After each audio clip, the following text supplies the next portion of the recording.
इसमें एक मजेदार बात सिखाती हूं मैं आपको, जो इंग्लिश बोलते हुए बड़ी आपकी मदद करेगी। ध्यान से देखना। सपोज एक तो हम कहते हैं हु आर यू, और एक हम कहते हैं हु यू आर। इन दोनों में बहुत से बच्चों को फर्क करना नहीं आता, तो ध्यान से सुनना। जब भी हम किसी से क्वेश्चन पूछते हैं ना, तो हमारी जो हेल्पिंग वर्ब होती है ना, वो पक्का सब्जेक्ट के पहले होनी चाहिए। अगर आप किसी से कुछ पूछ रहे हो, क्वेश्चन बनाना चाहते हो, तो क्वेश्चन बनाने का लेना देना क्वेश्चन मार्क या WH से नहीं, हेल्पिंग वर्ब की पोजीशन से होता है। अगर हेल्पिंग वर्ब की पोजीशन सब्जेक्ट से पहले है तो वो इंटेरोगेटिव है। अगर हेल्पिंग वर्ब की पोजीशन सब्जेक्ट के बाद है तो वो इंटेरोगेटिव नहीं है। तो फिर वो क्या है मैम? वो सिर्फ अपने कंफ्यूजन्स या डाउट्स या चीजों को वेरीफाई करने के लिए यूज किया जाने वाला स्ट्रक्चर होता है। जैसे कि कई बार क्या होता है, हमें ना आंसर पता होता है, हम फिर भी पूछते हैं। जैसे आपने मूवीज में देखा हो, हीरो की हीरोइन की गाड़ी खराब हो जाती है, साइड से दूसरी गाड़ी गुजरती है ना, तो वो रोक के पूछती है क्या हुआ, कार खराब हो गई। अब इसमें पूछने की क्या बात है भाई? वो रुका है, बोनट खुला है, तारे जोड़ रहा है, तो ऑब्वियसली खराब हो गई होगी। इवन देन वी आस्क, जबकि हमें आंसर दिखाई दे रहा है। तो it is not asking, it is just confirming. आप सिर्फ कंफर्म कर रहे हो।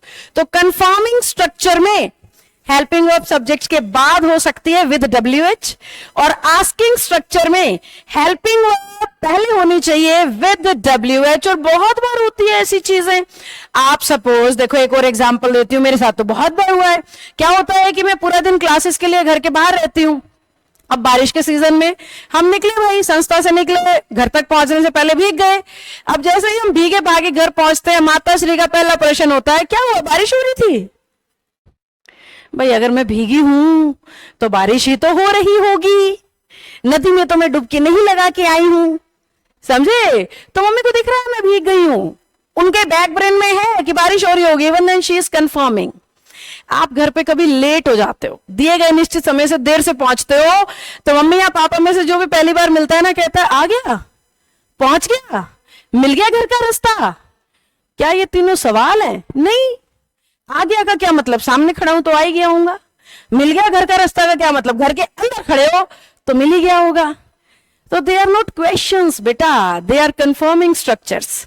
तो हम जब भी कंफर्म कर रहे होते हैं तो इंग्लिश में हेल्पिंग वर्ब बाद में, और जब भी हम पूछ रहे होते हैं तो हेल्पिंग वर्ब पहले। समझे कि नहीं समझे? मैंने सेंस क्लियर करने के लिए हिंदी के एग्जांपल्स दिए हैं और इंग्लिश में सीधा सीधा स्ट्रक्चर का फर्क बता दिया। आप कौन हो? आप हो कौन? आप हो कौन? जब आपको कोई डांट रहा होता है ना, रिश्तेदार, यारा प्यारा कोई, तो भाई है कौन तू, मेरी इतनी चिंता क्यों कर रहा है, मेरे माँ बाप बैठे हैं अभी, ऐसे बोलते हो ना। पर उस व्यक्ति को आप जानते हो, इसका मतलब ये नहीं आप उसको जान नहीं रहे हो, आप उसको ये कह रहे हो भाई इस एरिया में आप कौन हो बोलने वाले। तो वो होता है हु यू आर। और हु आर यू तब होता है जब आप घर पहुंचे और एक अनजान व्यक्ति आपको अपने घर में दिखता है। अरे आप कौन है भाई, पहली बार देखा आपको घर में। It is who are you. समझे कि नहीं समझे? जल्दी से थम्स अप डालो, फटाफट से आने दो।